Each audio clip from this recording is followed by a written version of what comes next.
देखो अब देखते हैं अपन क्वेश्चन नंबर 10। क्वेश्चन नंबर 10 में बोल रखा है कि in figure altitude AD and CE of triangle ABC. यहाँ पर ये अपन को एक ट्राइंगल दे रखा है इस तरीके से, देखो यहाँ पर इस तरीके से समझाता हूं मैं आपको। ए बी सी ये ट्राइंगल दे रखा है, और दूसरा जो ट्राइंगल दे रखा है अपने को, इसमें ए ई पी, एक तो ये ए ई पी, यहाँ पर ये जो छोटा ट्राइंगल बन रहा है, दूसरा जो ट्राइंगल है C D P, C D और ये पी, इन दोनों ट्राइंगल्स को अपन को क्या करना है, सिमिलर प्रूफ करना है। ठीक है, तो देखो कैसे प्रूफ करेंगे अपन। यहाँ पे इन दोनों ट्राइंगल्स को, जैसे यहाँ पर मैं ये फॉर्म कर रहा हूं यहाँ पे वापस, एक तो ये वाला ट्राइंगल है अपने पास, ठीक है, एक ये वाला ट्राइंगल है, और ये जो दे रखा है अपन को 90 डिग्री गिवन है, क्योंकि क्वेश्चन में बोल रखा है कि सीई, क्वेश्चन में क्या बोल रखा है, CE and AD is altitude. ये अल्टीट्यूड है, दैट मीन्स क्या होगा, ये इसके परपेंडिकुलर होगा। क्या दे रखा था, अल्टीट्यूड्स। सो देखो क्या होगा कि ये जो सीई है वो परपेंडिकुलर है किस पर, AB पर, ठीक है, एंड ये जो AD होगा वो परपेंडिकुलर होगा किस पर, AD जो है वो परपेंडिकुलर होगा किस पर, BC पर। अब ऑब्वियस है कि अगर परपेंडिकुलर होंगे तो यहां पर जो एंगल बनेगा ये E, और यहां पर ये जो D है, angle E and angle D जो है वो कितने डिग्री के होंगे, इक्वल होंगे और 90 डिग्री के होंगे। यहां पे मैं इस तरीके से यहाँ पे नोट कर रहा हूं कि ये एंगल E इक्वल्स टू होगा angle D is equals to क्या हो जाएगा, 90 डिग्री। रीजन क्या लिख दिया अपन ने, ऑलरेडी यहाँ पे रीजन लिखा हुआ है। ओके, अब देखो यहाँ पर ये जो एंगल हो गया, ये तो दोनों के अंदर क्या हो गया, कॉमन हो गया। इन दोनों को अगर अपन को सिमिलर प्रूफ करना है कि, तो एक प्रॉपर्टी को ढूंढनी होगी यहाँ पे, यहाँ पर जो है यूज करेंगे अपन डबल ए, जो क्राइटेरिया होता है सिमिलरिटी का, उसको यूज करेंगे। तो ये तो एक एक एंगल तो यहाँ पे हो ही गई, साथ में ये वाला जो एंगल होगा एक दूसरे के क्या होंगे, वर्टिकल ऑपोजिट एंगल होंगे। तो यहाँ पर ये देखो ए पी ई इक्वल होगा किसके, C D C P E के, सी पी डी के। इसका रीजन हो जाएगा ये वर्टिकल ऑपोजिट एंगल। तो दो चीजें अपन यहाँ पे अपन प्रूफ कर चुके हैं। एक तो क्या हो गया, दोनों एंगल 90 डिग्री के हो गए। दूसरा क्या होगा, यहाँ पर ये जो P पर ये दोनों एंगल जो बन रहे हैं वो आपस में एक दूसरे के इक्वल होंगे, तो वर्टिकल ऑपोजिट एंगल होंगे। तो इस वाली प्रॉपर्टी की वजह से ये दोनों क्या हो जाएंगे, सिमिलर हो जाएंगे। तो बाय ए रूल, ये जो ट्राइंगल है, कौन सा ट्राइंगल था, AEP, ट्राइंगल AEP, ये सिमिलर होगा किसके, ट्राइंगल, कौन सा ट्राइंगल है, CDP, ट्राइंगल CDP। ये दोनों एक दूसरे के क्या हो जाएंगे, सिमिलर हो जाएंगे। ठीक, तो यहां पर अपन को ये प्रूफ करना है क्वेश्चन नंबर 10 के अंदर कि इन दोनों की सिमिलरिटी जो है अपन को प्रूफ करनी है। अब आते हैं अपन नेक्स्ट क्वेश्चन पर। देखो नेक्स्ट क्वेश्चन जो है क्वेश्चन नंबर 11। क्वेश्चन नंबर 10 के अंदर भी क्या है, ये चैप्टर 6 से रिलेटेड अपना चैप्टर है।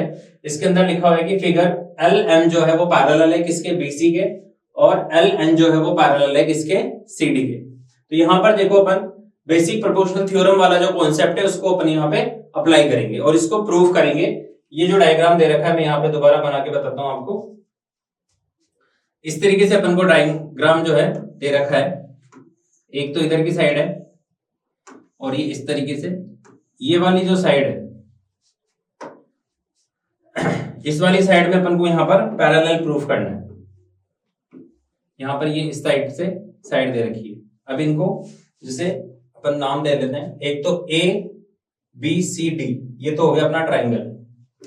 कहां से, ये ABCD, कोई डायग्राम थोड़ा सा गड़बड़ हो रहा है, और डायग्राम में समझाता हूं आपको कि अपना जो डायग्राम है वो क्या है। देखो यहां पर इधर से समझते हैं।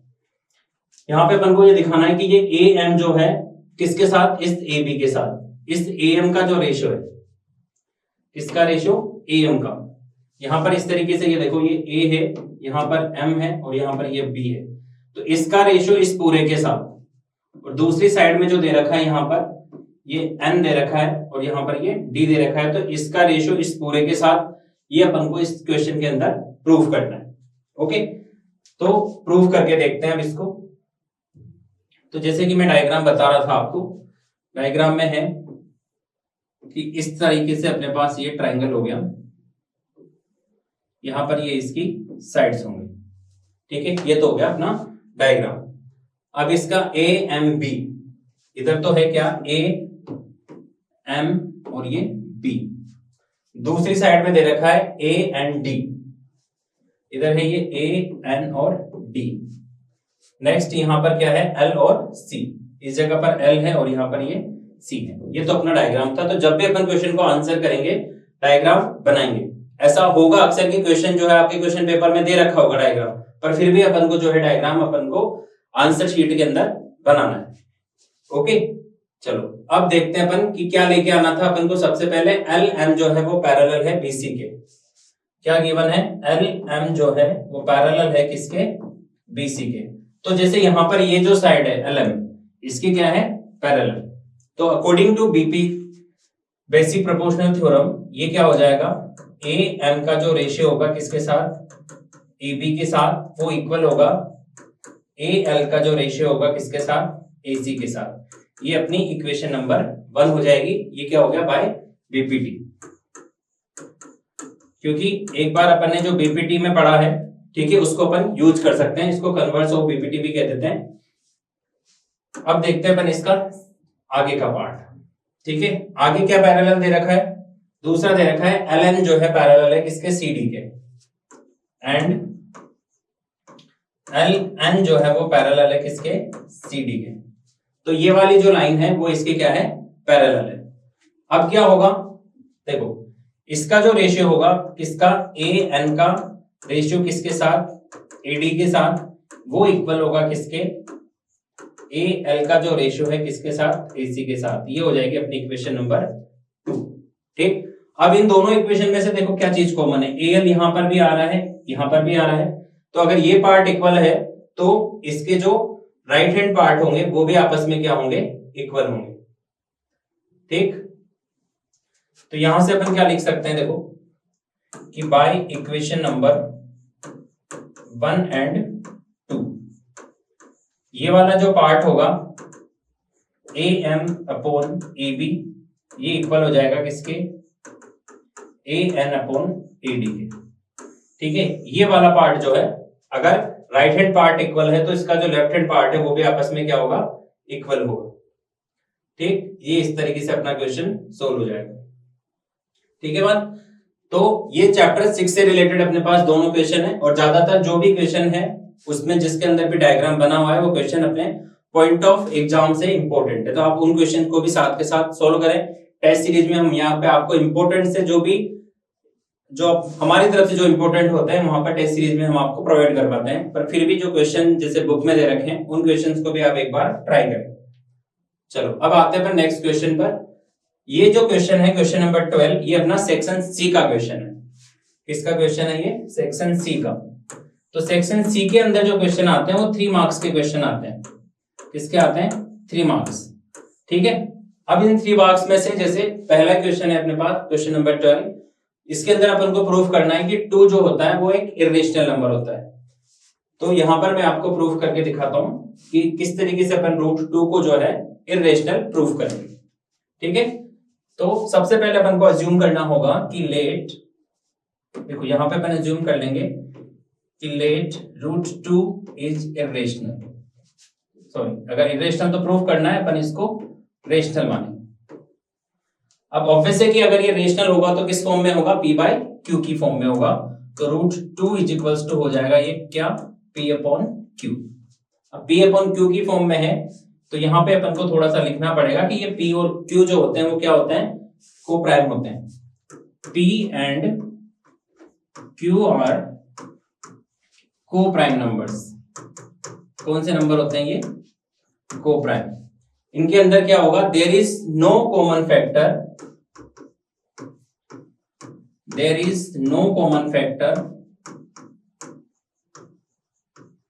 Other than 1। There is no common factor other than 1, मतलब ये दोनों जो होंगे क्या होंगे, एक प्राइम नंबर होंगे जिसके अंदर भी कुछ भी कॉमन नहीं होगा। किस तरीके से प्राइम होंगे, जैसे मान के चलो कि ये एक दूसरे की को प्राइम नंबर है 3 और 4, इन 3 और 4 में यहाँ पर कुछ भी कॉमन नहीं है एक्सेप्ट 1। तो इस टाइप का अपने पास ये नंबर दे रखा है। अब इसको क्या करेंगे, देखो इस क्यूब को भेजेंगे अपन यहाँ पे इधर, क्रॉस मल्टीप्लाई करेंगे, √2q हो जाएगा इज इक्वल्स टू p। इस इक्वेशन में मैंने क्या करा, इसको यहां से इधर भेज दिया। उसके बाद क्या करेंगे, ऑन स्क्वायरिंग बोथ साइड, दोनों साइड में अपन क्या कर देंगे, इसका स्क्वायर कर देंगे। तो यहां पर देखो ये क्या टर्म चेंज हो जाएगी, √2q, ये इसका स्क्वायर हो जाएगा इज इक्वल्स टू यहां पर क्या हो जाएगा, ये p स्क्वायर।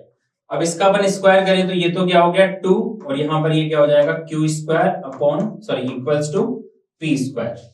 ठीक है, अब इसका क्या मतलब होगा, देखो ये q square is equals to अपन ऐसे लिख सकते हैं p स्क्वायर अपॉन 2। अगर इस तरीके से अपन लिख रहे हैं तो ये जो p जो भी है 2 से क्या होगा, डिविजिबल होगा। ठीक है, इसका जो लिखने का जो मेथड होता है वो इसी तरीके से होता है। आगे इसमें क्या लिखेंगे कि p square is divisible by, ये डिविजिबल बाय 2। ठीक है, p स्क्वायर जो है वो किससे डिविजिबल होगा, 2 से। अब ये थ्योरम है अपने पास, उसमें क्या था कि अगर p स्क्वायर डिविजिबल हो रहा है 2 से, तो p जो है वो भी क्या होगा, ऑल्सो डिविजिबल बाय 2। p जो होगा वो भी डिविजिबल होगा किससे, 2 से। ये अपने पास एक फैक्ट आ गया एक तरीके से इस वाली इक्वेशन से। तो यहां पे इसको अपन इक्वेशन नंबर 1 बोल देते हैं। ठीक है, अब इसके बाद क्या करेंगे, देखो नाउ जैसे मान के चलो ये p स्क्वायर है, जैसे ये p स्क्वायर कोई भी अपन ऐसी वैल्यू ले लेते हैं जो डिविजिबल है, जैसे ये 16 है, ये डिविजिबल है किससे, 2 से। अब अपन को पता है कि ये 16 जो है किसका स्क्वायर होता है, 4 का स्क्वायर होता है। तो अगर 16 2 से डिविजिबल है तो ऑब्वियस सी बात है कि 4 जो है वो भी डिविजिबल होगा किससे, 2 से। यही है फैक्ट, यहाँ पे p square is divisible by 2, that means p also divisible by 2। तो ये जो भी डिविजिबल होगा, जैसे ये डिविजिबल है कितने टाइम, 8 टाइम, तो ये 2 का कोई ना कोई मल्टीपल होगा। इस 8 को अपन कैसे लिख सकते हैं, ऐसे लिख सकते हैं। वैसे ये 4 जो है इस 2 से डिविजिबल है, तो ये कितने टाइम डिविजिबल होगा, 2 टाइम। मतलब इस 4 को अपन क्या लिख सकते हैं, 2 into 2। मतलब अगर कोई भी नंबर 2 से डिवाइड हो रहा है तो इसका मतलब वो कहीं ना कहीं 2 का क्या है, मल्टीपल है, इसीलिए डिवाइड हो रहा है। तो यहां पे अपन लिख लेंगे कि ये जो p है वो इस तरीके से 2 का मल्टीपल है, p is equals to 2r। और जहां पर r जो होगा कोई भी अपने पास नेचुरल नंबर हो सकता है। यहां पे इसको अपन हटा देते हैं, वेयर r एनी, ये r जो है r इज एनी इंटीजर लिख लेते हैं, ये कोई भी इंटीजर हो सकता है, 1 2 3 4 5 कुछ भी। ठीक है, अब जैसे यहां पर इस इक्वेशन नंबर 1 को अपन क्या करेंगे, रिप्लेस करेंगे किससे, इस वाली वैल्यू से। यहां पर ये जो लिखा हुआ है 2q square is equals to p square, p is equals to क्या हो जाएगा, 2r। तो यहां पर इसको अपन रिप्लेस कर देंगे कि 2q जो है इसकी वैल्यू किसके इक्वल है, 2r के स्क्वायर के इक्वल है। ठीक है, इसको क्या लिख रहा हूं मैं, put in equation number 1। Equation number 1 के अंदर मैं इसको पुट कर रहा हूं। देखो यहां पर ये जो था एज इट इज है, p को मैंने रिप्लेस कर दिया किससे, 2r से। तो इसको अपन ऐसे लिखेंगे कि 2q square is equals to, यहां पर क्या हो जाएगा, ये 4r स्क्वायर। मतलब 2 का जब अपन स्क्वायर करेंगे तो 2 का स्क्वायर क्या हो जाता है, 4 हो जाता है। ठीक है, यहां तक बात। अब आगे क्या होगा, देखो इस 2 से ये कट जाएगा कितने टाइम, मतलब q स्क्वायर को अपन लिख सकते हैं 2r स्क्वायर, और इस q स्क्वायर को लिखेंगे अपन ऐसे, मतलब ये 2 जो था उसको भी मैंने क्या कर दिया, डिवाइड में भेज दिया। अब जो इससे पहले अपने पास फैक्ट था वैसे ही आ गया। इसका क्या मतलब होगा कि ये जो q स्क्वायर है ये डिविजिबल होगा किससे, q square is divisible by 2। ठीक है, ये दूसरा फैक्ट आ गया अपने पास। अब q स्क्वायर अगर डिविजिबल है तो q जो होगा ये भी क्या होगा, q ऑल्सो डिविजिबल बाय 2। ठीक है, अब देखो यहां पर क्या हुआ, ये अपने पास सेकंड फैक्ट हो गया एक तरीके से, ये फैक्ट नंबर 2। जैसे वो इक्वेशन नंबर 1 थी, यहां पर इसको मैं इक्वेशन नंबर 2 बोल रहा हूं। इन दोनों फैक्ट से अपने पास क्या हो गया, एक तरीके से P और Q दोनों किससे डिविजिबल हो रहे हैं। जैसे कि मैंने यहां पे लिखा थोड़ी देर पहले, यहां पे ये यहां पर लिख रहे हैं कि पी स्क्वायर जो है वो डिविजिबल है 2 से, और यहां पे भी लिख रहे हैं अपन क्यू स्क्वायर डिविजिबल है 2 से। तो पी और क्यू दोनों किससे डिविजिबल हो गए, 2 से।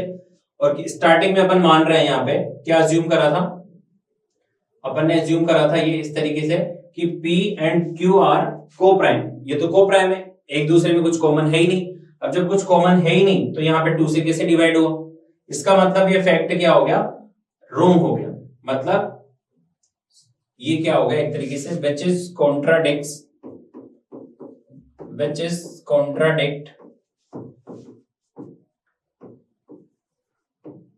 contradict to our assumption। ठीक है, इसको अपन इस तरीके से लिख देंगे, ये एक तरीके से कॉन्ट्राडिक्शन हो गया किसका, अपनी अजम्पशन का, कि दैट √2 इज रेशनल। ठीक है, अब ये अगर रेशनल नहीं है तो फिर क्या है, इर्रेशनल है। तो यहां पे लिख लेंगे दैट इज √2 इज इर्रेशनल। ठीक है, इस तरीके से अपन को इसका प्रूफ लिखना है अगर एग्जाम में आता है तो। वैसे चैप्टर नंबर 1 जो है उसमें से छोटे ही क्वेश्चन आएंगे। ठीक है, पर फिर भी आप एग्जाम की प्रिपरेशन के लिए इस क्वेश्चन को भी आप जो है प्रिपेयर कर सकते हो। ठीक है, चलो अब देखते हैं अपन नेक्स्ट क्वेश्चन को, क्वेश्चन नंबर 13। क्वेश्चन नंबर 13 में क्या बोल रखा है कि find the HCF and the LCM of 6, 72 and 120। 6 का, 72 का और 120 का क्या करना है आपको, एलसीएम लेना है। किस किस का एलसीएम लेना है, 6 का, 72 का और 120 का। ठीक है, अब देखो ये भी क्वेश्चन है किसमें, 3 मार्क्स में, और ये है प्राइम फैक्टराइजेशन। तो रिलेटेड है किससे, ये चैप्टर नंबर 1 से। ठीक है, एग्जाम में जो अपने क्वेश्चंस आएंगे चैप्टर 1 से छोटे ही क्वेश्चन आएंगे। पर देखो यहां पर इसमें क्यों दे रखा है, क्योंकि प्राइम फैक्टराइजेशन का क्वेश्चन है। आ जाए क्वेश्चन की what will be the prime factor of this, तो प्राइम फैक्टर अपन को आने चाहिए। तो कैसे करेंगे, देखो ये 6 हो गया, 6 के प्राइम फैक्टर करेंगे तो 2 से जाएगा ये 3 टाइम, फिर 3 से जाएगा ये 1 टाइम। तो ये तो हो गए किसके प्राइम फैक्टर, 6 के। अब देखेंगे अपन किसके, 72 के। तो 72 के प्राइम फैक्टर करेंगे तो सबसे पहले 2 से डिवाइड करेंगे, और 72 को 2 से डिवाइड करेंगे तो यहाँ पर क्या आ जाएगा, ये 36। फिर 2 से डिवाइड करेंगे तो यहाँ पर क्या आ जाएगा, 18। फिर 2 से डिवाइड करेंगे क्या आएगा, 9। फिर 3 से डिवाइड करेंगे ये 3 टाइम, फिर 3 से डिवाइड करेंगे कितना, 1। ठीक है, तो इस तरीके से इस क्या हो जाएंगे ये 72 के प्राइम फैक्टराइजेशन। अब देखेंगे नेक्स्ट 120 के प्राइम फैक्टर।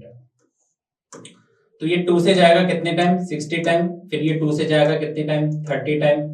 फिर 2 से जाएगा 15 टाइम। फिर 3 से डिवाइड होगा ये 5 टाइम। फिर 5 से होगा ये 1 टाइम। तो इस तरीके से यहाँ पर 6 के, 72 के और 120 के मैंने क्या कर दिए, प्राइम फैक्टर। अब इनको अपन अरेंज करते हैं। ठीक है, जैसे कैसे अरेंज करेंगे, 6 को अपन लिखेंगे क्या, 2 इंटू 3। 72 को क्या लिखेंगे, 2 into 2 into 2 into 3 into 3। Okay, last में क्या बच रहा है, 120। तो 120 को अपन क्या लिखेंगे, देखो 2 इंटू 2 इंटू 2 इंटू 3 इंटू 5। ये प्राइम फैक्टर को मैंने क्या कर दिया, अरेंज कर दिया। अब क्या होगा, इसमें से अपन को कॉमन देखना है। देखो एक तो आ रहा है कितना, 2, और इसके अलावा ये 3 यहां पर भी है, एक 3 यहां पर भी है, एक 3 यहां पर भी है। मतलब इसका क्या फाइंड आउट करना था अपन को, एचसीएफ और एलसीएम। तो एचसीएफ जो होगा वो तो कितना हो जाएगा, 2 इंटू 3, मतलब ये हो गया कितना, 6। ठीक, अब देखते हैं अपन इसका एलसीएम। तो एलसीएम में क्या होगा, एलसीएम में क्या होते हैं, जो कॉमन फैक्टर होते हैं उनको तो अपन को लिखना ही लिखना होता है। ठीक है, तो कॉमन फैक्टर में तो क्या आएगा, 2 और 3 तो आएगा ही सही, साथ में नॉन कॉमन फैक्टर होते हैं वो भी लिखने होते हैं। तो देखो ये पेयर बन रहा है इसका, तो 1 2 तो इसका आ जाएगा, 1 2 और आ जाएगा इसका, और क्या बच रहा है, 3 बच रहा है और 5 बच रहा है। अब इसको क्या करेंगे अपन, मल्टीप्लाई करेंगे। तो ये तो हो गया कितना 6 और ये हो गया कितना 10, ठीक है। और ये हो गया कितना 6 इंटू 6 इंटू 10, तो ये कितना हो जाएगा बच्चों 360, ठीक है। मल्टीप्लाई करके देख लेना, मैंने पेयर को क्या करा है, जैसे ये 2 इंटू 3 6 हो गया, ये 2 इंटू 3 6 हो गया, ये वाला 2 और ये वाला 5 जो है मिला के 10 हो गया, कुल मिला के कितने आ जाएंगे 360 आ जाएंगे। तो इसका जो एलसीएम होगा वो क्या होगा 360 होगा, ठीक है। अब इसका एलसीएम आप अगर जैसे मान के चलो इस तरीके से नहीं करना चाहते, ये तो अपना क्वेश्चन में जो पूछा है उस तरीके से अपन ने कर दिया, ठीक है। एक तरीका और है, आपने ये सीखा होगा, जैसे ये 6 हो गया, ये 6 है, 72 है और ये 120 है, ठीक है। इसको अपन इस तरीके से भी कर सकते हैं, करते हैं नहीं करते हैं, तो इस तरीके से भी आपने अगर सीखा है तो वो भी करके देख लेते हैं। देखो क्या क्या नंबर थे, 6 था, 72 था और 120 था। तो इस तरीके से भी अपन इसको कर सकते हैं, अगर कब, जब अपन को सिर्फ एलसीएम पता करना, ठीक है। अगर प्राइम फैक्टर बोल रहा है तो आपको वैसे ही करना पड़ेगा जैसे अभी रिसेंटली मैंने तीनों के इंडिविजुअली प्राइम फैक्टर करके बताया। तो सबसे पहले इसको अपन 2 से डिवाइड करेंगे, तो ये होगा 3 टाइम, ये हो जाएगा 36 टाइम और ये हो जाएगा कितने टाइम 60 टाइम। ये करेंगे सबसे पहले छोटे नंबर से अपन इसको क्या करेंगे डिवाइड। फिर जैसे इसको अपन 2 से करेंगे तो ये तो 3 तो होगा ही नहीं, यहाँ पर क्या आ जाएगा 18 और यहाँ पर क्या आ जाएगा 30, ठीक।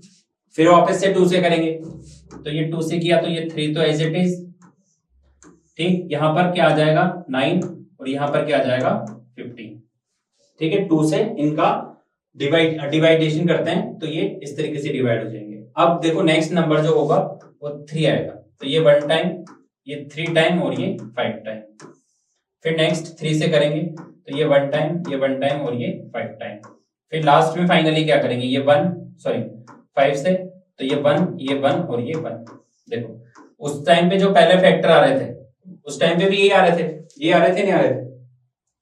देखो फैक्टर तो ये आएंगे 2 आगे पीछे हो रहा था क्योंकि अपन कॉमन लेके देख रहे हैं, तो 3 टाइम तो 2 आ रहा है और 2 टाइम 3 आ रहा है और एक बार क्या आ रहा है ये 5 आ रहा है, ये आ रहा है। देखो यहाँ पे इनको जब मल्टीप्लाई करेंगे देखो 2 into 2 into 2 into 3 into 3 into 5, ठीक है।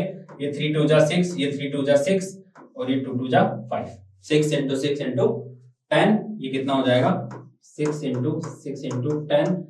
फाइनली आना क्या है 360 ही आना है। अरे बात समझ में, तो अपन ऐसे भी एलसीएम फाइंड आउट करते हैं। अब देखते हैं अपन नेक्स्ट क्वेश्चन को। नेक्स्ट क्वेश्चन में बोल रखा है कि if alpha and beta are the zeros of x square minus 2x minus 8 then find alpha square plus beta square, ठीक है। अब देखो यहाँ पर ये जो क्वेश्चन अपन को करना है उसके 2 तरीके हैं अपने पास, या तो सीधा सीधा आप अल्फा बीटा निकाल लो या फिर सम ऑफ जीरोज और प्रोडक्ट को यूज करो। देखो मैं आपको दोनों तरीके से करके बताने की कोशिश करता हूँ, ठीक है, क्योंकि अपन क्या कर रहे हैं पेपर सोल्व। आपके पास बहुत लिमिटेड टाइम है, उस लिमिटेड टाइम को आपको यूज करके आपके बोर्ड की प्रिपरेशन करनी। फिर भी आपको जो मेथड अच्छा लगे वैसे आप करके देख सकते हो। देखो क्वेश्चन है अपने पास x square minus 2x minus 8 और फाइंड आउट करना है क्या alpha square plus beta square, ठीक है। तो या तो इसकी जीरोस निकाल लो आप अल्फा और बीटा, या फिर एक तरीका ये है कि अल्फा प्लस बीटा का जब अपन होल स्क्वायर करेंगे तो ये क्या होगा अल्फा का स्क्वायर प्लस बीटा का स्क्वायर प्लस 2 अल्फा बीटा। ये फॉर्मूला होता है a प्लस बी का होल स्क्वायर अपन ने यहाँ पर ओपन करा। अब यहाँ पर देखो ये वैल्यूज अपन निकालेंगे कि अल्फा प्लस बीटा जो होता है वो क्या होता है माइनस का b अपॉन a होता है। तो यहाँ पर अल्फा प्लस बीटा कहाँ से लाएंगे अपन, यहीं से जो अपना क्वेश्चन दे रखा है। तो क्या होगा ये माइनस का 2 और a की जगह पर क्या है 1, मतलब ये क्या हो जाएगा 2। अल्फा प्लस बीटा की वैल्यू क्या आ रही है 2 आ रही है, तो यहां पर क्या रख देंगे अपन 2 लिख देंगे, ये 2 का square is equals to alpha square plus beta square plus 2। अब अल्फा बीटा निकालेंगे तो अल्फा बीटा क्या होता है, अल्फा बीटा होता है c अपॉन a। तो c कितना है इसका माइनस का 8 और a कितना है 1, तो यहां पर क्या आएगा माइनस का 8 आएगा, मतलब इस जगह पर क्या लिख देंगे माइनस का 8 लिख देंगे। आ रही बात समझ। अब 2 का स्क्वायर तो क्या हो गया 4 प्लस ये माइनस का 8 इससे मल्टीप्लाई होगा तो क्या होगा माइनस का 16, और इसको इधर लाऊंगा तो प्लस का 16 हो जाएगा। मतलब alpha square plus beta square की जो वैल्यू आएगी वो कितनी आ जाएगी 20 आ जाएगी। Alpha square plus beta square is equal to कितना हो गया 20। ठीक है, तो इस तरीके से अपन क्वेश्चन को सॉल्व कर सकते हैं। ये जो था वो था पहला तरीका। दूसरा तरीका भी देखो। देखो क्वेश्चन क्या था, x square minus 2x minus का 8। अब इसको अपन अल्फा बीटा के वाले तरीके से करेंगे, इसके प्राइम फैक्टराइजेशन करके, सॉरी मिडिल टर्म स्प्लिट करके। तो 8 के फैक्टर होंगे 2 इंटू 4, 8 हो जाएगा। 2 में से अगर मैं 4 माइनस करता हूं तो क्या आएगा माइनस का 2 आएगा। ठीक है बात। तो यहां पर इसको अपन ऐसे लिखेंगे x square plus 2x minus 4x minus का 8 इक्वल टू 0। यहां से क्या कॉमन आया x, तो ये क्या हो जाएगा x प्लस 2। यहां से क्या आया 4 कॉमन आया, तो ये भी क्या होगा x प्लस 2 इक्वल टू 0। ठीक है यहां तक बात। अब देखो ये x प्लस 2 जो है वो फिर कॉमन आ गया, तो यहां से क्या हो जाएगा ये इस तरीके से इसको अपन अरेंज कर देंगे। सॉरी इंडिविजुअल करेंगे तो x plus 2 equal to 0, x की जो वैल्यू आएगी वो आएगी माइनस का 2, मतलब अल्फा क्या आया माइनस का 2 आया। सॉरी बीटा क्या होगा देखो x माइनस 4 इक्वल टू 0, मतलब x इज इक्वल टू क्या हुआ 4, मतलब बीटा की वैल्यू क्या आई 4। अब इससे अपन को जो निकालना था उस पर अपन वैल्यू सब्स्टिट्यूट कर देते हैं। क्या निकालना था, alpha square plus beta square, तो माइनस 2 का स्क्वायर प्लस 4 का स्क्वायर। माइनस 2 का स्क्वायर क्या हो गया 4, 4 का स्क्वायर क्या हो गया 16। सॉरी, तो देखो आंसर तो वही आ रहा है, अल्फा प्लस बीटा का होल स्क्वायर कितना आ रहा है 20। इससे पहले जो अपन ने सोल्व करा था उसमें भी कितना आ रहा था 20 आ रहा था। अब दोनों मेथड मैंने आपको बता दिए, आप जैसे चाहो वैसे इसको सोल्व कर सकते हो, जो आपको सुटेबल लगे उस टाइप से। चलो अब आता है नेक्स्ट क्वेश्चन पर। नेक्स्ट क्वेश्चन में क्या बोल रखा है कि 5 years ago Noori was thrice age old age soon। ठीक है, आगे बोल रखा है कि 10 years later Noori will be twice age old age soon। दो चीजें हैं अपने पास, एक तो 5 years ago है और दूसरा है 10 years later। देखो यहां से अपन को मीन निकालना है क्वेश्चन में कि क्वेश्चन जो है क्या कहना चाहता है। देखो क्या कह रहा है, एक तो 5 years ago और दूसरा 10 years later। तो इन दोनों की एज अपन को पता नहीं है, किसकी, नूरी की और सोनू की। तो पहले तो अपन एज मान लेंगे कि लेट प्रेजेंट एज, इस तरीके से लिख देंगे कि लेट किस किस की एज पता करनी है अपन को, नूरी की और सोनू की।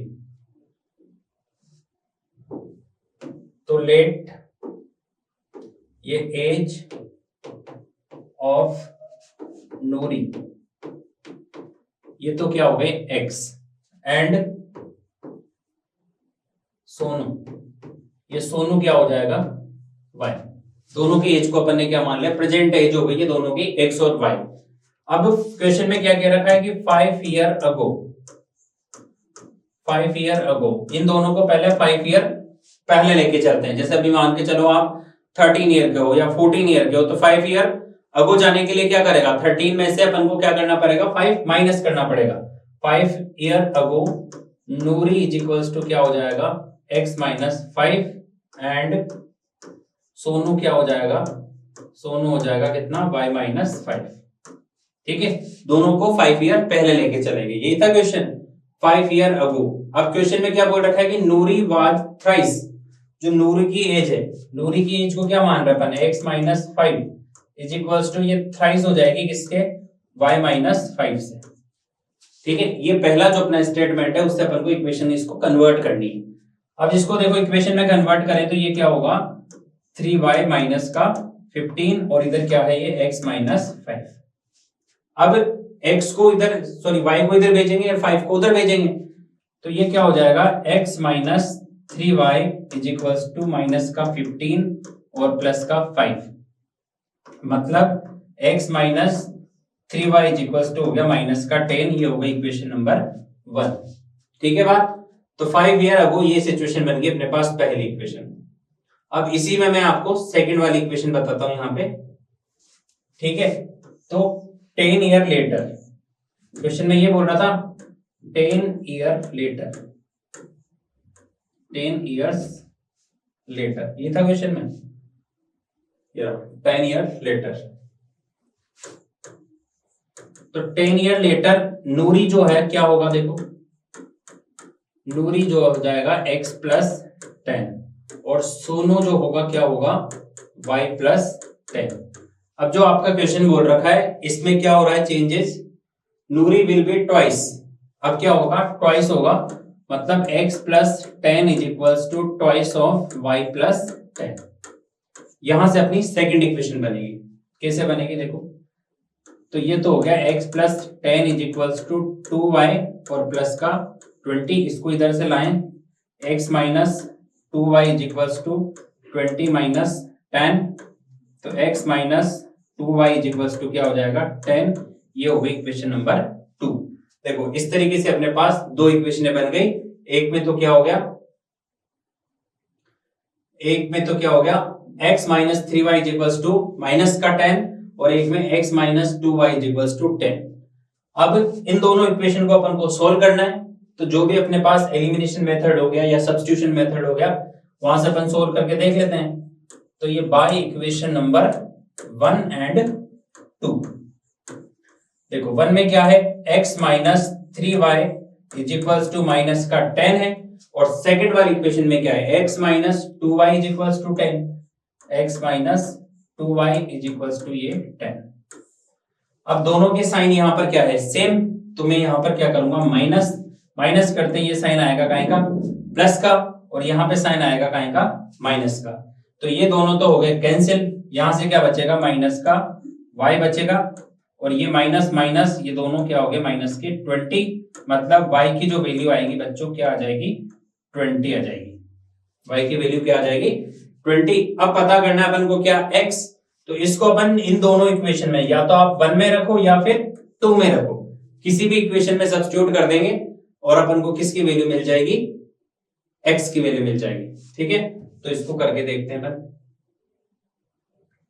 तो इसको मैं किस में पुट करूं बताओ, 2 में कर देता हूं, तो ये पुट इन इक्वेशन नंबर 2, क्या है equation number 2, x minus 2 y की जगह पर 20 इज इक्वल्स टू यहां पर क्या आएगा 10, तो ये x माइनस का क्या हो गया 40 इज इक्वल्स टू 10, मतलब x इज इक्वल्स टू क्या हो जाएगा 10 प्लस 40 मिला के ये क्या हो गई 50, मतलब x मतलब नूरी जो है वो तो कितने की हो गई प्रेजेंट एज 50, और सोनू की जो एज हो गई प्रेजेंट वो कितनी हो गई 20, ये अपना आंसर होगा।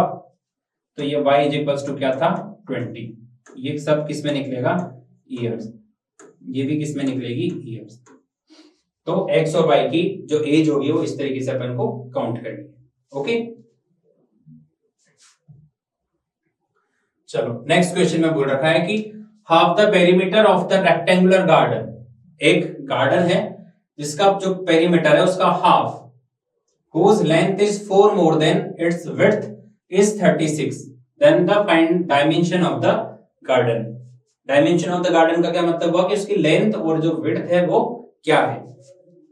तो जैसे अपन मान के चलते हैं कि ये रेक्टेंगल गार्डन है अपने पास, ठीक है, ये रेक्टेंगुलर गार्डन, ये हो गई इसकी लेंथ और इसकी ये विड्थ होगी, इसको अपन बी से डिफाइन कर रहे हैं।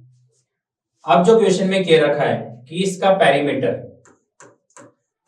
ये पेरीमीटर क्या होगा देखो, पेरीमीटर होता है क्या सम ऑफ साइड मतलब 2l प्लस b, ठीक। अब यहां पे क्वेश्चन में क्या कह रखा है कि हाफ पेरीमीटर, तो ये हाफ है तो यहां पर इसका भी क्या करना पड़ेगा हाफ करना पड़ेगा।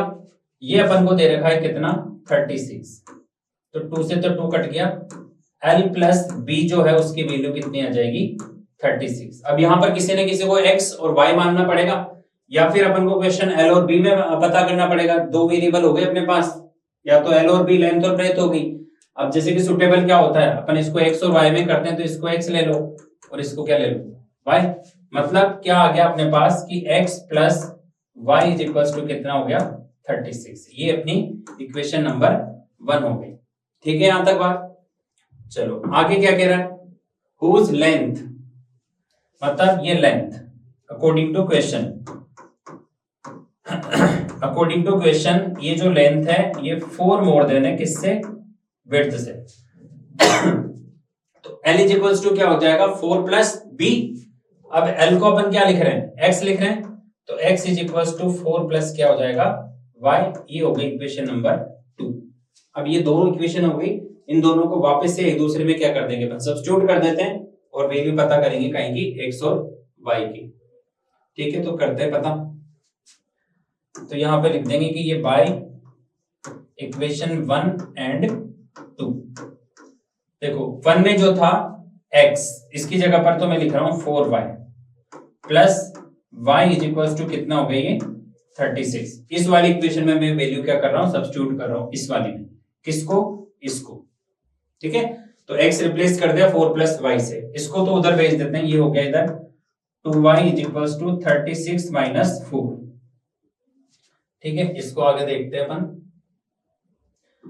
तो ये 4 उधर चला गया, y प्लस y मिलके 2y हो गया, 36 में से 4 गया 32 बचेगा, तो y की वैल्यू हो जाएगी बच्चों, ये 2 से डिवाइड हो गया और y की वैल्यू आ जाएगी कितनी 16। मतलब इसकी जो विड्थ है वो तो कितनी हो गई 16 हो गई। अब अपन को x पता करना है, तो x पता करना है तो ये जो अपनी इक्वेशन नंबर कौन सी है 2 है, इसमें रख देते हैं, यहां पर इसको अपन पुट कर देते हैं, पुट इन इक्वेशन नंबर 2। तो x इज इक्वल टू क्या हो जाएगा y प्लस 16। ठीक है, क्योंकि ये जो विड्थ है y उसकी वैल्यू अपनी कितनी आ रही थी 16 आ रही थी, तो ये x जो है लेंथ मतलब कितना हो जाएगा 20 हो जाएगा। तो फाइनली अपने पास जो लेंथ होगी, ठीक है, L is equal to length तो कितनी आ जाएगी 20 और ये जो विड्थ होगी वो कितनी आ जाएगी 16 हो जाएगी। ये अपना क्या हो गया आंसर हो गया। ठीक है, चलो अब देखते हैं अपन नेक्स्ट क्वेश्चन। नेक्स्ट क्वेश्चन में क्या कह रहा है, देखो कि the area of rectangular plot is 528 metre square, the length of the plot in metres is 1 more than twice its breadth, find the length and the breadth of the plot. तो ये question एक तरीके से जैसे अभी अपन ने recently किया है उसी तरीके का क्वेश्चन है, इक्वेशन में आपको यहां पे बना के बताता हूं। ठीक है, तो नेक्स्ट क्वेश्चन है अपने पास वापस से उसी तरीके का, the area of the rectangular plot. अब की बार अपन को क्या दे रखा है, देखो ये क्वेश्चन भी जो है आ जाता है एग्जाम में, ये इस तरीके से अपन को क्या दे रखा है, इसका एरिया कितना 528 मीटर स्क्वायर, इस पूरे का एरिया दे रखा है, लेंथ पता नहीं है और ब्रेथ पता नहीं है, तो ये तो हो गई इसकी लेंथ और ये हो गई इसकी ब्रेथ मतलब ब्रेथ हो गई। चलो अब क्या चाहता है, देखो the length of the plot is 1 more then, length के बारे में क्या बोल रखा है कि ये जो लेंथ है 1 मोर देन है किससे, देखो क्या कह रखा है यहां पर, लेंथ इज 1 मोर देन, यहां से अपन दूसरी इक्वेशन बनाएंगे कि the length of the plot is 1 more than twice its breath, मतलब ब्रेथ को तो ट्वाइस करना है, ये ट्वाइस ऑफ ब्रेथ और ये 1 मोर देन, मतलब L की वैल्यू जो होगी वो इस तरीके से होगी 2b प्लस 1, जैसे ये तो हो गई इक्वेशन नंबर 1। अब एरिया क्या होता है, एरिया इज इक्वल्स टू होता है L into B, is equals to ये दे रखा है 528 मीटर स्क्वायर। अब यहां पर x और y की फॉर्म में अपन को क्वेश्चन को लिखना पड़ेगा। ठीक है, तो इस पहली इक्वेशन को तो क्या लिखेंगे अपन, x is equals to 2y plus 1। अब ये जो क्वेश्चन है अपन को किसमें सोल्व करना पड़ेगा, एक इक्वेशन में सोल्व करना पड़ेगा, तो इसको अपन को क्या करेंगे कन्वर्ट करेंगे, तो पहले अपन इसको कन्वर्ट ही कर लेंगे। यहां से L की वैल्यू यहां पे रख रहा हूं मैं इसमें, ये इक्वेशन नंबर 2 है, तो इसके अंदर यहां से मैं देखो इसको चेंज कर रहा हूं, 2b प्लस 1 और यहां पर b इज इक्वल्स टू क्या हो गया 528। क्या किया मैंने, L को रिप्लेस कर दिया, इस वाले L को रिप्लेस कर दिया किससे, इस वाली वैल्यू से, क्योंकि क्वेश्चन जो है अपन को चेंज करना पड़ेगा क्वाड्रेटिक इक्वेशन के अंदर, और क्वाड्रेटिक इक्वेशन में चेंज होगी तो x की फॉर्म में आएगी, या पर्टिकुलर में यहाँ पर अपन जो सोल्व कर रहे हैं वो b की फॉर्म में कर रहे हैं, इसको मान लेंगे अपन x, इसको अंदर मल्टीप्लाई करेंगे तो ये क्या होगा 2b स्क्वायर प्लस b और माइनस का क्या हो जाएगा ये 528। ठीक है, ये इक्वेशन हो गई इक्वल टू 0। अब इसको चाहे तो आप b इज इक्वल्स टू क्या लिख लो, x लिख लो। ठीक है भाई, x में जो है आप कंफर्ट होके कर पाओगे इसको, कोई दिक्कत नहीं है। यहां पर लेट ये जो b है मतलब इसकी जो विड्थ है उसको अपन क्या मान रहे हैं, x मान रहे हैं। तो क्या हो जाएगा ये 2x square plus x minus का 528 इक्वल टू 0। अब ये देखो बन गई क्या, क्वाड्रेटिक इक्वेशन। ठीक है, अब इस क्वाड्रेटिक इक्वेशन को जैसे भी अपन ने इससे पहले क्वेश्चन में करा है उसमें तो क्या आ रहा था, चैप्टर 3 के अकॉर्डिंग हो रही थी। अब ये इसमें किसके अकॉर्डिंग होगी, चैप्टर 2 के अंदर होगी। या तो मिडिल टर्म से स्प्लिट कर लो, या फिर क्वेश्चन में क्या पूछा है देखो, लेंथ और ब्रेथ पता करनी है अपन को, तो इसको अपन ऐसे भी कर सकते हैं। देखो यहाँ पे अपने पास ये x is equals to minus B plus minus under root का ये B square minus 4ac upon 2a। इस वाले फॉर्मूले से भी अपन इसको सोल्व कर सकते हैं। पहले इसका क्या निकालना पड़ेगा, डिस्क्रिमिनेंट निकालना पड़ेगा। ठीक है, तो ये आप इसको करके देखना। अब जो नेक्स्ट क्वेश्चन है, नेक्स्ट क्वेश्चन में क्या बोल रखा है कि find the nature of the root of the following quadratic equation and real root exist then find them. ये भी चैप्टर नंबर किसका क्वेश्चन है, 4 का क्वेश्चन है। अभी रिसेंटली जो अपन ने मैं बात कर रहा था किसकी, नेचर की। नेचर किससे पता होगी, ये बी स्क्वायर माइनस 4ac। इसकी अपने पास एमसीक्यूज में भी आया था ऐसा क्वेश्चन। 3 तरीके से नेचर होती है, या तो ग्रेटर देन होगा, या लेस देन होगा, या फिर इक्वल होगा। तो इसकी नेचर पता करके देखते हैं।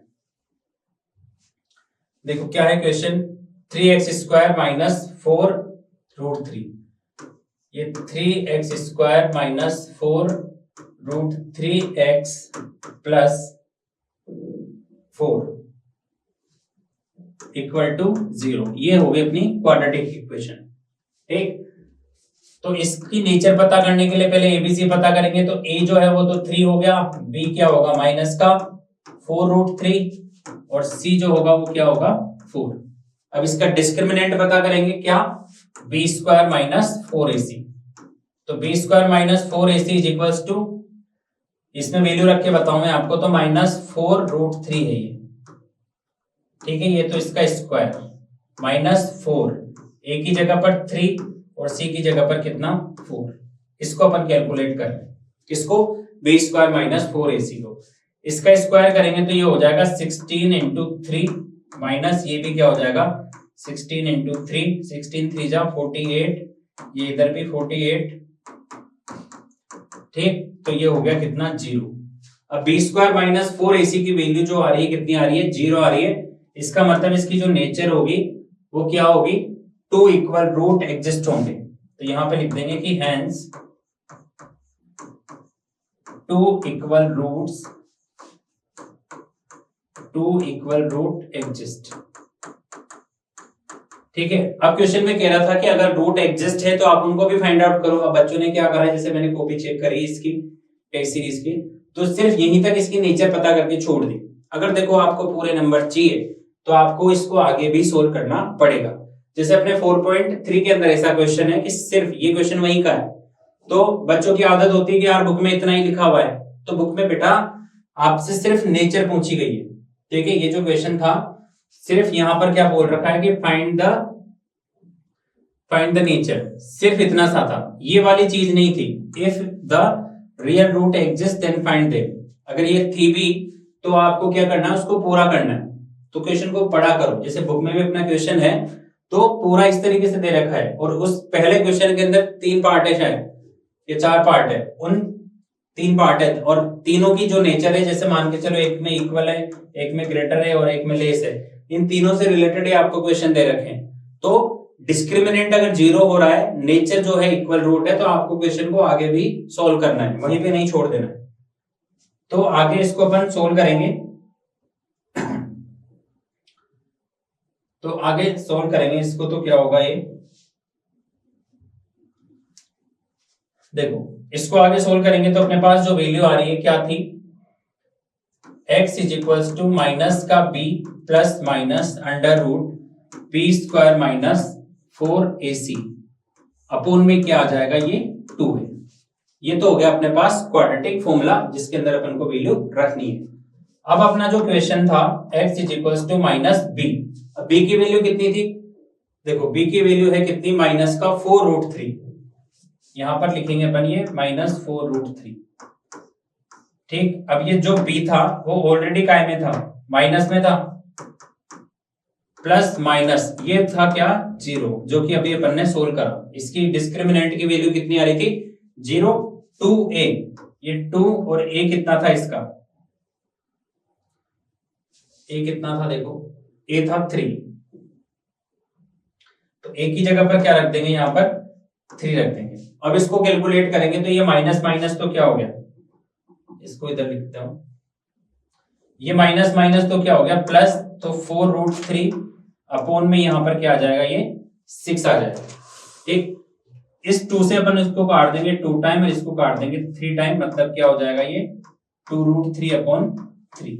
तो ये वैल्यू आएगी किसकी, x की। अब इसी को अपन 2 इक्वल रूट है, मतलब इसको अपन को कैसे लिखना पड़ेगा, ऐसे। अब या तो आंसर ये होगा और ये नहीं होगा तो इस √3 को भी काट दो आप, इससे ये कट जाएगा तो 2 अपॉन क्या हो जाएगा √3, और इधर भी क्या आ जाएगा, ये इससे ये कट जाएगा तो 2 अपॉन क्या हो जाएगा √3। तो यहां पे भी कर सकते हैं और यहां पर भी इसको छोड़ सकते हैं। ठीक, अब आता है क्वेश्चन नंबर 19 के अंदर क्या बोल रखा है कि diagonal AC and the BD of a trapezium. जैसे मान के चलो अपने पास ये एक ट्रेपेजियम दे रखा है, ठीक है, इस तरीके से ये अपने पास क्या होगा, एक ट्रेपेजियम हो गया ABCD। ठीक, अब इसमें क्या बोल रखा है कि diagonal AC and the BD of a trapezium intersect each other at the point O। जैसे ये इधर डायगोनल है और ये इधर डायगोनल है और ये कहां पर इंटरसेक्ट कर रही है, O पर। ठीक, अब बोल रखा है कि यूज अ सिमिलरिटी क्राइटेरिया, अपन को सिमिलरिटी वाला क्राइटेरिया यहां पर यूज करना है और इसमें अपन को बताना है कि ये जो OA और OC का जो रेशियो है वो इक्वल होगा किसके, OB और OD के। देखो क्या लाना है अपन को, OA का जो रेशियो है किसके साथ, OC के साथ, और OB का जो रेशियो है किसके साथ, OD के साथ। अब ये बुक के जैसा ही क्वेश्चन है, बस थोड़ा सा चेंज कर रखा है यहाँ पे। ठीक है, बुक में यहाँ पर B है और यहाँ पर क्या है OC। तो इसको देखो अपन को क्या करना पड़ेगा, एक तो ट्राइंगल लेना पड़ेगा अपन को EDC। ठीक है, कौन सा वाला, A, D और C, और इस तरीके से यहाँ पर इसमें एक कंस्ट्रक्शन करना पड़ेगा। क्यों, क्योंकि अपन लगाएंगे किसके अंदर, कौन सी वाली थ्योरम, सिमिलरिटी क्राइटेरिया का यूज अपन को करना है। ठीक है, तो सिमिलरिटी क्राइटेरिया यूज करना है तो क्या होगा, चलो मैं बताता हूं आपको क्वेश्चन सोल्व करके। ठीक, ये अपने पास क्या हो गया, ट्रेपेजियम हो गया। ठीक है, और ये डायगोनल हो गई इसकी इस तरीके से इंटरसेक्ट, ये हो गया यहाँ पर A, B, C और ये D। ठीक है, अब यहां पर अपन को क्या बताना है, AO का जो रेशियो है किसके साथ, OC के साथ, और OB का जो रेशियो होगा किसके साथ, OD के साथ। ये अपन को क्या बताना है, इसका इक्वल रेशियो। अगर अपन इनको ट्राइंगल को क्या कर दे, सिमिलर, जैसे एक ट्राइंगल में A यहां पर ये क्या था, O था, तो AOB है। दूसरा जैसे एक ट्राइंगल तो क्या हो गया ये, और दूसरा ट्राइंगल कौन सा है अपने पास, ये वाला। अगर मैं इनको क्या कर दूं, सिमिलर कर दूं, तो जो अपना साइड का जो रेशियो है वो क्या आ जाएगा, इक्वल आ जाएगा। ठीक है, जैसे AO का रेशियो किसके साथ बनाना है, OC के साथ, और OB का रेशियो किसके साथ बनाना है, OD के साथ। अब इसको अपन इक्वल कैसे प्रूव करेंगे, या तो डबल ए रूल लगाएंगे अपन। अब डबल ए रूल बनाएंगे तो देखो ये वाला ट्राइंगल है तो ये एंगल और ये एंगल तो आपस में क्या होगा, इक्वल होगा। सेम वे यहां पर ये जो एंगल बन रहा है वो इस वाले एंगल के इक्वल होगा। जैसे ये 1 है यहाँ पर और यहाँ पर ये 2 है, ये 3 हो गया और यहाँ पर ये क्या हो गया 4। ठीक, ये एंगल आपस में क्या होंगे, इक्वल होंगे, क्योंकि ये दोनों लाइनें आपस में क्या होती है, पैरेलल होती है ट्रेपेजियम में। तो ठीक, तो यहां पर अपन क्या लिख देंगे कि एंगल 1 जो है वो इक्वल है किसके, एंगल 2 के, एंड एंगल 3 जो है वो इक्वल है किसके, एंगल 4 के। क्यों, क्योंकि यहां पर ये जो AB है वो पैरेलल है किसके, CD के। क्वेश्चन में क्या बोल रखा है कि ये एक ट्रेपेजियम है और देखो ये इस तरीके से ये Z बन रहा है, ये इसके इक्वल होगा, और इस तरीके से ये वाला एंगल भी इसके इक्वल होगा। ठीक है, तो सो बाय यहां पे लिख देंगे कि बाय ए रूल ये जो ट्राइंगल होगा कौन सा, ए ओ बी, ये सिमिलर हो जाएगा किसके, ट्राइंगल डी ओ सी के, मतलब सी ओ डी के। इसको यहां से हटा देते हैं, ये वाला ट्राइंगल सी ओ डी। अब ये दोनों क्या हो गए, सिमिलर हो गए।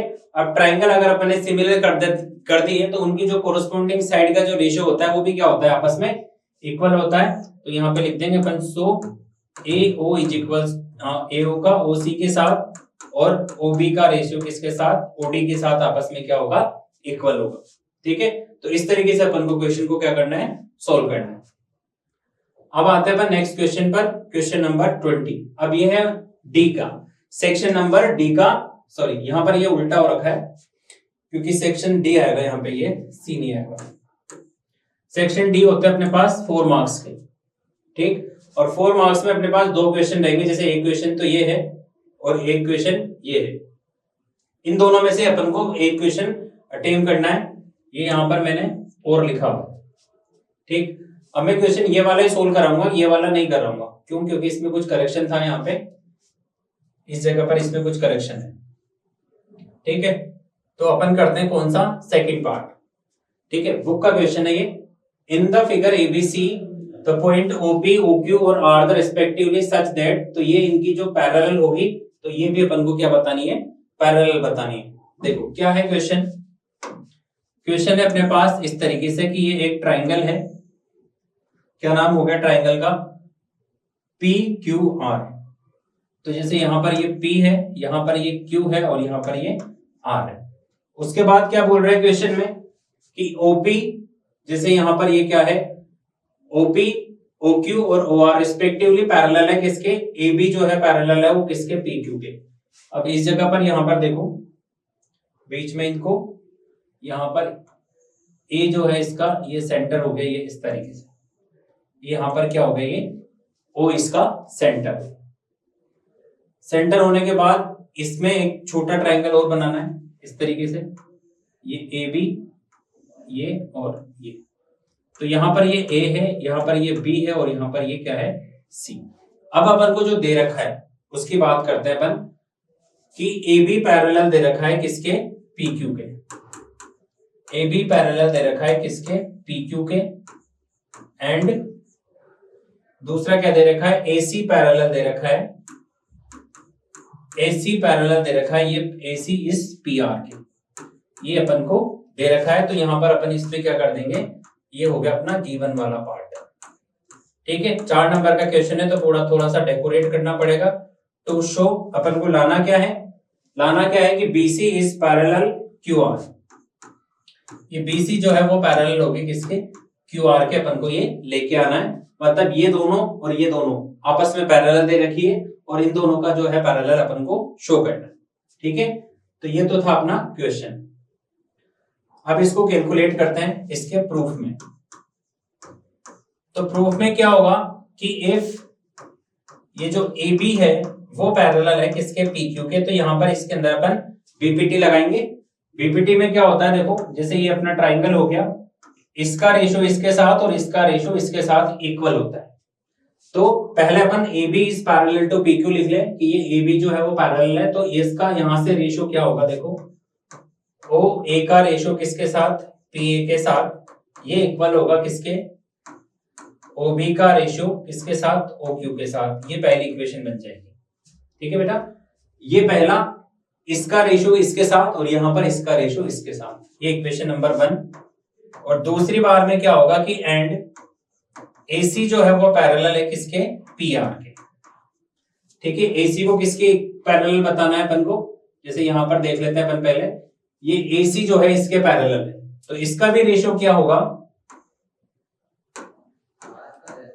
OA का PA के साथ, और ये इक्वल होगा किसका, OC का CR के साथ। ये इक्वेशन नंबर क्या हो गई, 2 हो गई। मतलब ये वाला पार्ट अपन ने इस वाले पार्ट के रेशियो में इक्वल बता दिया।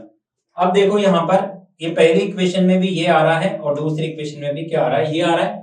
मतलब ये दोनों इक्वल पार्ट है, दैट मींस इनके जो राइट हैंड पार्ट होंगे वो भी क्या होंगे, इक्वल होंगे। तो यहां से अपन इसको क्या करेंगे, देखो by equation number 1 and 2।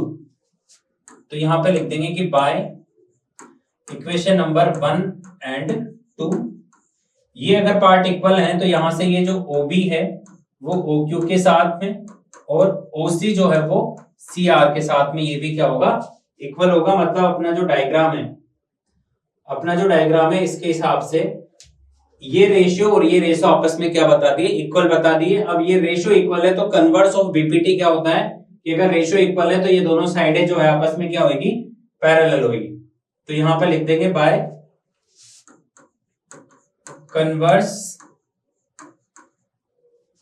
Converse of BPT, by converse of BPT ये जो साइड्स होंगी, कौन कौन सी साइड, जैसे यहां पर ये साइड बन रही थी BC जो है ये वाली साइड ये पैरेलल हो जाएगी किसके, QR के। ठीक है, तो यहां पर लिख देंगे अपन कि ये जो BC जो है वो पैरेलल हो जाएगी किसके, QR के, और अपन को यही प्रूफ करना था। ठीक है, चलो अब आते हैं अपन, ये क्वेश्चन नंबर हो गया अपना 20 के अंदर दो पार्ट थे, मैंने आपको एक ही पार्ट सोल्व करवाया है, वैसे भी अटेम्प्ट आपको एक ही करना है। चलो अब देखते हैं अपन क्वेश्चन नंबर 21। क्वेश्चन नंबर 21 में भी दो पार्ट है, और ट्रेन ट्रेवल वाला क्वेश्चन है, एक तो बुक का ही क्वेश्चन है ये, ठीक, और ये दूसरा क्वेश्चन है a cottage industry of produce a certain. तो यहाँ पर भी मैं 21 का सेकंड पार्ट ही आपको सोल्व करवा रहा हूँ। ठीक है, बाकी की आप प्रैक्टिस जो है टेस्ट सीरीज में जो भी अपने क्वेश्चन अपलोड कर दी है माइनर 1, माइनर 2, माइनर 3 वहां से कर सकते हैं, और जो है इसका मेजर पेपर भी आपको अपलोड कर दिया जाएगा बहुत जल्दी ही, तो आप वो भी वहां से देख सकते हैं। चलो क्वेश्चन नंबर 21 में क्या बोल रखा है कि a cottage industry produce a certain number of pottery articles. क्या कर रहा है ये, देखो एक कॉटेज इंडस्ट्री है जो खिलौने बनाती है, pottery articles in a day. It was observed on a particular day the cost of production of each article was 3 more than twice the number of article. दो चीजें अपने पास, एक तो कॉस्ट है और दूसरी है क्या, नंबर ऑफ आर्टिकल। ठीक है, तो कॉस्ट जो दे रखी है वो तो आपको दे रखी है कितनी, 90 टोटल कॉस्ट दे रखी है। अब पर आर्टिकल कितनी कॉस्ट है ये अपन को पता करना है। ठीक है, चलो तो दो चीजें अपन को पता करनी है, एक तो find the number of article और दूसरा product cost of the each article. तो यहां पे अपन मान लेंगे कि लेट नंबर ऑफ आर्टिकल क्या होंगे, ये नंबर ऑफ आर्टिकल ये क्या हो जाएंगे, x हो जाएंगे, एंड कॉस्ट क्या हो जाएगी, एंड कॉस्ट ऑफ आर्टिकल। देखो कॉस्ट ऑफ आर्टिकल के लिए क्या बोल रखा है कि जितना भी प्रोडक्शन आपने किया, क्या था, देखो the coated industry produce a certain number of the pottery article in a day. It was observed on a particular day that the cost, यहां पे लिखा हुआ है cost के बारे में, cost of production of each article 3 more than और twice of article। देखो बोल रखा है यहां पे, ये रहा, was 3 more than twice the number of article। दो चीजें अपने पास, 3 more than भी करना है और twice भी करना है। ठीक है, वॉस कितनी, 90। तो यहां पर कॉस्ट ऑफ कितनी हो जाएगी, देखो पर डे की जो कॉस्ट है तो 3 तो मोर देन करना है और ट्वाइस करना है, तो ये 3 मोर देन कर दिया और ये ट्वाइस कर दिया। ठीक है, तो ये तो थी कॉस्ट ऑफ प्रोडक्शन। अब ये अकॉर्डिंग टू क्वेश्चन के अंदर क्या बोल रखी है, टोटल कॉस्ट बोल रखी है, तो ये नंबर ऑफ आर्टिकल को अपन कॉस्ट ऑफ पर आर्टिकल से क्या कर देंगे, मल्टीप्लाई, तो टोटल कॉस्ट आ जाएगी अपने पास कितनी, 90। अब इसको आप मल्टीप्लाई करेंगे तो 2x square plus 3x is equal to क्या हो गया, 90। अब इसमें क्या करेंगे, देखो क्वाड्रेटिक इक्वेशन बनाएंगे, ये माइनस का क्या हो जाएगा, 90 इक्वल टू 0 बन रही क्वाड्रेटिक इक्वेशन। अब इसको अपन क्या करेंगे, सोल्व करेंगे, तो 90 और ये 2 180 हो गया। 180 के ऐसे फैक्टर करने हैं ताकि अपन को क्या मिले, 2 मिले, सॉरी 3 मिले। तो 2 से करेंगे इसको, पहले तो 90 टाइम, फिर 2 से करेंगे 45 टाइम, फिर 3 से कर देते हैं, तो 3 से 15 टाइम, फिर 3 से करेंगे 5 टाइम, फिर 5 से करेंगे 1 टाइम। देखो यही होंगी क्या, 5 2 जा 10, 3 3 9 और ये 10 हो रहा है। अब अपन को बनाना है इससे क्या, 3। तो ऐसी मिडिल टर्म बनानी है ताकि क्या आए, 3 आए। तो 3 कब आएगा, देखो ये तो कितने हो गए, 4 इंटू 4 12, और ये इधर कितना हो जाएगा 15। तो 12 इंटू 15, तो पहली बात तो कितना हो गया ये 180। अब इसको फैक्टराइज करेंगे तो 12 में से प्लस का चाहिए अपन को, तो इसको अपन को उल्टा लिखना पड़ेगा ऐसे, 15 माइनस 12 इज इक्वल्स टू क्या हो जाएगा ये 3। मतलब मिडिल टर्म अपनी स्प्लिट हो गई। ये देखो 2x square plus 15x minus 12x minus का 90 इक्वल टू 0, ये बन रहा है। अब यहां से क्या कॉमन आ रहा है, देखो यहां से कॉमन आ रहा है कितना x, तो यहां पे बचेगा 2x प्लस 50 माइनस यहां पर कितना कॉमन आ रहा है 6 कॉमन आएगा यहां पर, तो यहां पर ये बच जाएगा 2x प्लस 15। ठीक है, ये वाला जो पार्ट होता है एक तरीके से अपने रफ पार्ट होता है, अपन को कैलकुलेशन का पार्ट नहीं होता, ये सिर्फ मिडिल टर्म को अपन को क्या करना होता है, स्प्लिट करना होता है, इसलिए अपन यहाँ पर इसको इस तरीके से रफली सोल्व कर सकते हैं। चलो आगे देखो, तो यहां पर इसको अपन फैक्टर करें इक्वल टू 0, तो ये क्या हो गया 2x प्लस 15 और साथ में x minus 6 is equal to 0। अब यहां पर देखो x की जो वैल्यू आएगी वो क्या होगी 2x प्लस 15 इक्वल टू 0 और ये x माइनस 6 इक्वल टू 0। तो यहां पर देखो 2x is equal to minus 15, ये तो होगी नहीं x की वैल्यू, माइनस 15 अपॉन 2। तो ऐसे तो नंबर ऑफ आर्टिकल हो नहीं सकते, नेगेटिव भी नहीं होंगे और फ्रैक्शन में भी नहीं होंगे। यहां पर आएगा x इज इक्वल टू 6, मतलब इस वाली वैल्यू को अपन ऑप्ट करेंगे, इसको अपन को कैलकुलेट करना है आगे। मतलब नंबर ऑफ आर्टिकल कितने हो गए, x को माना था अपन ने, ये कितने हो गए 6। अब कॉस्ट देखनी है, ठीक है, तो कॉस्ट को क्या लिखा था, कॉस्ट को लिखा था ये cost is equal to 2x plus 3 थी, तो ये 2x की जगह पे क्या लिखेंगे 6 लिखेंगे प्लस 3, मतलब ये क्या हो गया 12 प्लस 3 इज इक्वल टू 50। मतलब टोटल नंबर ऑफ आर्टिकल तो कितने हो गए 6, और एक आर्टिकल की जो कॉस्ट हुई वो कितनी हो गई 15 रुपीज हो गई। ठीक है, तो ये इस तरीके से अपना क्वेश्चन हो गया।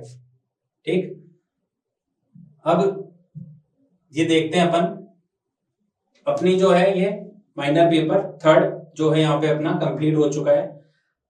ठीक, तो निशांस डिजिटल से जुड़े रहिए आप, और आगे का जो पेपर होगा वो आपको बहुत जल्दी प्रोवाइड करवा दिया जाएगा। माइनर 1, माइनर 2, माइनर 3 यहाँ पर निशांस डिजिटल ऐप पर आप सोल्व कर सकते हैं। यहाँ से आपकी जो 10th बोर्ड की आरबीसी बोर्ड की इंग्लिश मीडियम की तैयारी आप निशांस डिजिटल के माध्यम से कर सकते हैं। Thank you.